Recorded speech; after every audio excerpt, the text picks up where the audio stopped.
नमस्कार दोस्तों, आप अपनी स्क्रीन पे देख रहे होंगे यहाँ पे इस टाइम एक बहुत इंपॉर्टेंट क्वेश्चन है।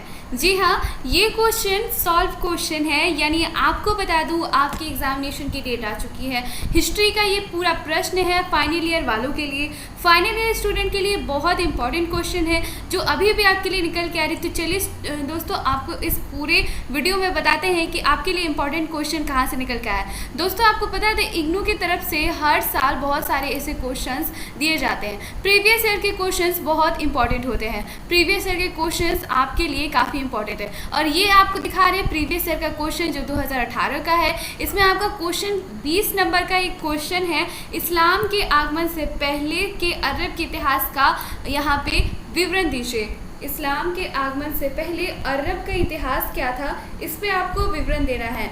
दोस्तों ये क्वेश्चन बहुत इंपॉर्टेंट है और इसी के साथ मैं बाकी क्वेश्चंस भी आपको बताऊंगी, लेकिन एक वीडियो में यही क्वेश्चन आपको बता पाऊंगी। तो इसीलिए आपको अगर ये पूरा का पूरा क्वेश्चन अगर आप कर लेते हैं तो आपको बहुत 20 नंबर ज़रूर मिलेंगे। दोस्तों आपको बता दूँ शॉर्टकट मेथड क्या होता है।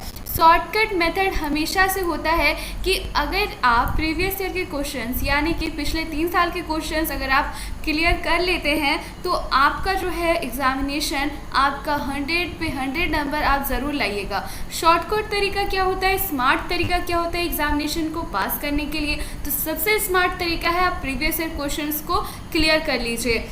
हर एक टॉपर या स्टूडेंट टीचर हमेशा आपको यही गाइडलाइन करेगा और as a helper, as a mentor मैं भी आपको यही रिकमेंड करूँगी, क्योंकि इग्नू की तरफ से ये हमेशा से ये रहा है कि वो प्रीवियस ईयर के क्वेश्चंस को वो दोहराता है। तो प्रीवियस ईयर के क्वेश्चन को अगर आप कर लेते हैं पूरी तरह से क्लियर, तो फिर आपको एग्जामिनेशन में कोई भी यहाँ पे एग्जामिनेशन में आपको पीछे नहीं कर सकता। आपके 90 नंबर तो सिक्योर हैं। तो टाइम बहुत कम है, तो ये एग्जामिनेशन की क्वेश्चन आपके लिए है, तो प्लीज़ जल्दी से इसको आप पूरी तरह से देख लीजिए। दोस्तों इग्नू की तरफ से एक पूरी की पूरी यहाँ पे गाइडलाइन निकल के आ रही है और इग्नू की तरफ से हमेशा से सपोर्ट रहता है स्टूडेंट को और वो क्वेश्चंस भी देता है। और आपको बता दें कि एग्जामिनेशन के लिए ये क्वेश्चन बहुत इंपॉर्टेंट है।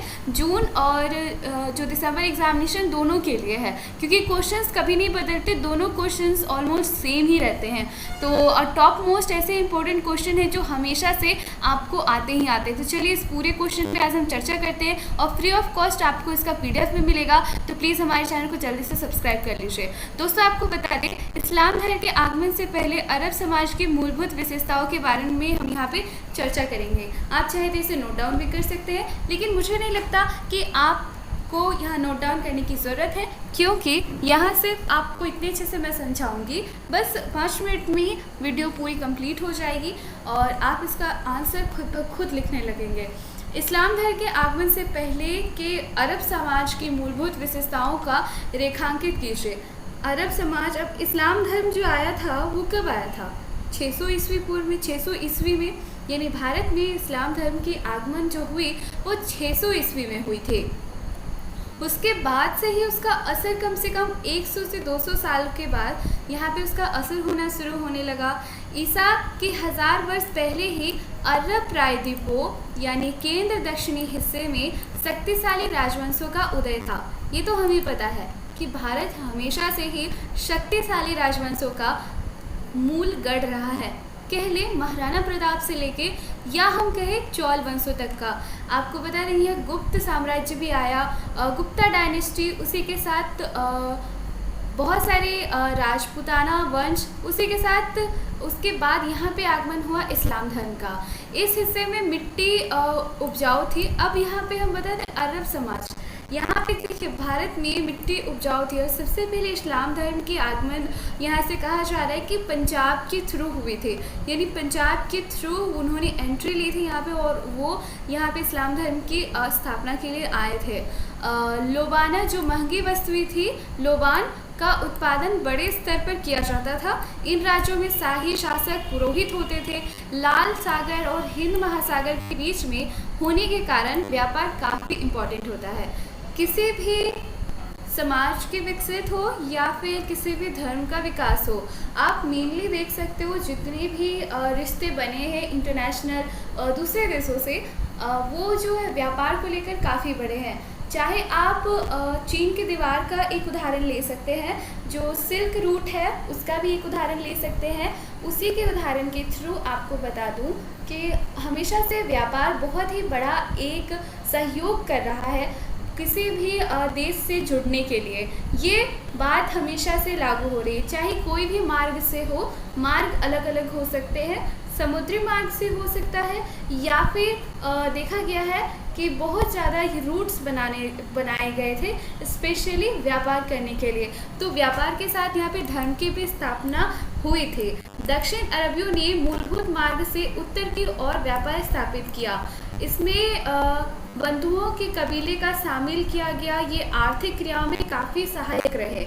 मक्का की बात करें तो मक्का के व्यापार केंद्र के निर्यात में इनकी महत्वपूर्ण भूमिका थी। आपने मक्का और मदीना को तो नाम सुना ही होगा। अरब में ये दोनों जगहें पाई जाती हैं और मक्का जो था वो इस्लाम धर्म का केंद्र माना जाता है, क्योंकि यहाँ उनके जो धर्म संस्थापक हैं उनका जन्म हुआ था। वो उनका एक पवित्र तीर्थ स्थल भी है, तो इसीलिए ये जगह काफ़ी इम्पोर्टेंट थी और इस पर काफ़ी ज़्यादा निर्यात किया जाता था। अरब प्रायद्वीप इन समाजों के नज़दीक स्थित था और राजनीतिक हलचलों से प्रभावित होता रहता था। इस क्षेत्र में यहूदी और ईसाई धर्म लोकप्रिय थे। दो धर्म मोस्टली यहाँ पे लोकप्रिय थे और एक ईश्वरवाद धर्म व आस्था का हिस्सा था, बड़ा हिस्सा था। अब यहाँ पे एकेश्वरवाद की बात हम समझते हैं कि एकेश्वरवाद क्या होता है। एकेश्वरवाद यानी एक ईश्वर को मानना। इस धर्म में मूर्ति पूजन नहीं होता है। यहाँ पे सिर्फ एक धर्म को मानते हैं और यहाँ सिर्फ ये बहिष्कार करते हैं अलग अलग देवी देवताओं और अलग अलग धर्म को, यानी उसके देवी देवताओं को, आइडल को मानने के लिए। वो सिर्फ एक ईश्वर पे ही विश्वास रखते हैं। यही एकेश्वरवाद धर्म का प्रचारक है। ईसाई धर्म और इस्लाम धर्म इस पर बहुत ज़्यादा बेस करता है और वो इसको बहुत ज़्यादा फॉलो भी करता है। दोनों धर्मों की एक पैगंबरी परंपरा थी। देखिए, दोनों मृत्यु के बाद जीवन में विश्वास रखते हैं। काफ़ी धर्मों में ये चर्चा होती है कि मृत्यु के बाद जो है वो धर्म पे विश्वास रखते हैं कि मृत्यु के बाद भी जीवन होता है। आत्मा परमात्मा जैसी चीज़ों पे ये विश्वास करने वाले धर्म थे। अरब प्रायद्वीप के बाकी हिस्से में स्थिति अलग थी। यह समाज आदिम अवस्था में था। उत्तर पश्चिमी व मध्य अरब में पत्थर व रेत भरे इलाकों के साथ खेती भी होती थी। अब देखिए, खेती एक बहुत इम्पोर्टेंट तरीका रहा है। खेती हमेशा से ही यहाँ पे बहुत इम्पोर्टेंट रहा है। सॉरी, यहाँ पे गलती से बाय मिस्टेक यहाँ पे रॉन्ग टाइपिंग हो गई, लेकिन आप इसको छोड़ के आगे लिख सकते हैं। 100 ईसा पूर्व से पहले इस क्षेत्र के लोग जो है गधों के थ्रू यहाँ पे गधे पालते थे, डोंकीज पालते थे और उसके साथ व्यापार करते थे। जानवरों की भी भूमिका बहुत अधिक रही है किसी भी चीज़ को विकसित करने के लिए। ऊँट, आपको बता दें 1100 ईस्वी के आसपास जो है ऊँट आने लगे। अब ये अरब से इस्लाम धर्म के लोग काफ़ी मात्रा में आप देखते होंगे, क्योंकि वो रेतीली जगह पे रहते थे, इस वजह से ऊँट का इस्तेमाल वो करते थे व्यापार के लिए। अब इस वजह से जो विकास हुआ बहुत अच्छे से हुआ। सैनिक भी उपलब्ध हुए। ये भूमि पे जबरन कब्जा कर लेते थे और कब्जा करने के बाद यहाँ परिवार का जुड़ाव होता था, यानी कि एक जो कबीला था वो दूसरे कबीले से मिलकर एक बहुत बड़ा यहाँ पे समाज बनता गया। इस्लाम धर्म काफ़ी मात्रा में लोग भारत पे नहीं आए थे, हालांकि वो व्यापार के थ्रू यहाँ पे आए थे, लेकिन उन्होंने अपनी धर्म स्थापना भी कर दी, क्योंकि धर्म प्रचार उस समय इस्लाम का काफ़ी चल रहा था और धर्म जो है प्रचार करने के लिए इस्लाम धर्म वाले भारत आए और भारत में बहुत सारे कबीलों के साथ, बहुत सारे समुदायों के साथ अपने रिश्ते स्थापित करके और अपने समुदाय को बहुत बड़ा बनाते गए। और उसके बाद मुगल साम्राज्य और पूरा इतिहास आपको तो पता ही होगा। उसके बाद ही ये सारी चीज़ें यहाँ पे होने लगी। दूसरी तरफ पैगंबर मोहम्मद का जन्म व प्रारंभिक जीवन मक्का में बीता था। यह वाणिज्य व धार्मिक केंद्र भी बन गया था। जितने भी ऑफिशियल और रिलीजियस या फिर कमर्शियल जितने भी काम होते थे सो भी वहीं पे होते थे। मक्का चारों ओर से पहाड़ी से घिरे होने का कारण लाल सागर के लुटेरों से बचा रहता था, इसलिए वहाँ पे इतना ज़्यादा डेवलपमेंट हुआ और इतने ज़्यादा लोग वहाँ पे व्यापार करने के लिए और व्यापार का वो सेंटर बन गया, सेंटर पॉइंट बन गया। जितने भी वहाँ पे ट्रेड्स होते थे उसके लिए 400 ईस्वी के करीब मक्का की स्थापना हुई थी। आप देख सकते हैं कि कितना नया है ये धर्म। ये धर्म इतना पुराना नहीं है और इसका विकास और ज़्यादा हिस्ट्री इसकी उतनी भी जटिल और डिफ़िकल्ट नहीं है। यहाँ के बाज़ार में वस्तु विनिमय होता था। 600 ईस्वी में के आसपास यह पूर्ण विकसित बाज़ार बन गया और इसी वजह से वहाँ से लोग पलायन करने लगे और हमेशा से ही भारत और में व्यापार को लेकर हमेशा से चर्चा पे रहा है। पशुपालन हो चुका, बहुत ऐसी चीज़ें हैं जो यहाँ पे होती रही और इसके बाद ही इस्लाम धर्म और अरब सागर की यहाँ पे पूरी की पूरी भारत में स्थापना होने के साथ यहाँ पे व्यापार के थ्रू एक बहुत बड़ा इस पर विकास हुआ। अरब सागर के इतिहास का अरब का इतिहास के बारे में मैंने आपको बताया। अब आप इसके बारे में कई तरह के सवाल यहाँ पे आ सकते हैं।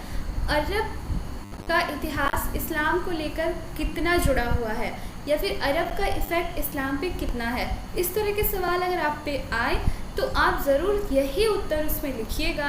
उत्तर लिखने का सही तरीका भी मैं आपको बताऊंगी, लेकिन ये जो नोट्स है, ये जो आपके लिए एग्ज़ाम का टॉप मोस्ट नोट्स है, अगर आप इसे नहीं लिखते हैं, बहुत ही सिंपल है, बहुत ही सिंपल। आप इसे अगर PDF के फॉर्म में लेना चाहें तो उसके लिए आपको सिर्फ खर्च करने होंगे कुछ पैसे और आपको फ्री ऑफ कॉस्ट भी मिलेगा। आप इसे बस 5 मिनट नहीं स्क्रॉल करके रखूँगी, आप इसे लिख सकते हो। अगर आपको इसके लिए चाहिए PDF तो आपको इसके लिए बस 5 रुपये खर्च करने होंगे 5, और आपको एक पूरा का पूरा ये नोट्स मिल जाएगा जो सॉल्व है। और ऐसा आंसर इतने शॉर्ट शब्दों में आपको कहीं नहीं मिलेगा। तो अगर आप फ्री चाहते हैं तो आप इसको लिख सकते हैं। वीडियो को पॉज कीजिए और पॉज करके पूरा का पूरा लिख लीजिए। और अगर आपको चाहिए ये पूरा का पूरा नोट्स फ्री तो आपको करना होगा, उसके लिए मुझे कांटेक्ट भेजनी होगी अपनी ईमेल आईडी, मैं आपको उसमें भेजूंगी और ट्रांजैक्शन आपको करना पड़ेगा। लेकिन अभी अगर आपको चाहिए तो आप इसे पूरा का पूरा लिख सकते हैं और इसीलिए मैं आपको ये स्क्रॉल डाउन कर रही हूँ और 5 मिनट पे ये पूरा वीडियो रहेगा। आप स्क्रॉल डाउन करके पॉज करके लिख लीजिए। अब यहाँ से वीडियोस आपकी जो आप लिखना चाहते हैं तो शुरू हो रही है। यहाँ पे आपके लिए पॉज होगी 10 मिनट 5 मिनट के लिए।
आशा करते हुए ये नोट्स आपको पसंद आया होगा। अगर आपको बहुत अच्छी लगी या फिर थोड़ी सी भी अच्छी लगी, आपको पसंद आएगा तो दोस्तों के साथ शेयर करना बिल्कुल ना भूलें।